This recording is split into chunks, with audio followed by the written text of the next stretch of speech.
Eto, yung likod nito, palaisdaan ni Lolo yan. Yung may mga puno ng nyug. Kaya lang masukal na siya. Eto yung buhangin niya.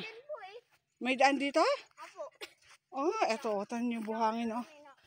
Sobrang pino. Tsaka puti. Kung sa araw to makita nyo white sand dyan. Madilim na kasi eh. Ayan, arumahan. Ayan. Daming niknik. Ano? Alimango? Saan?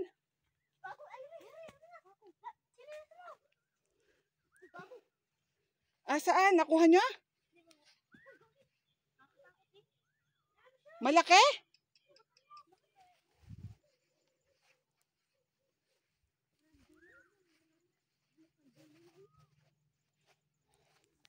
So, ayan. Tanggalin ko yung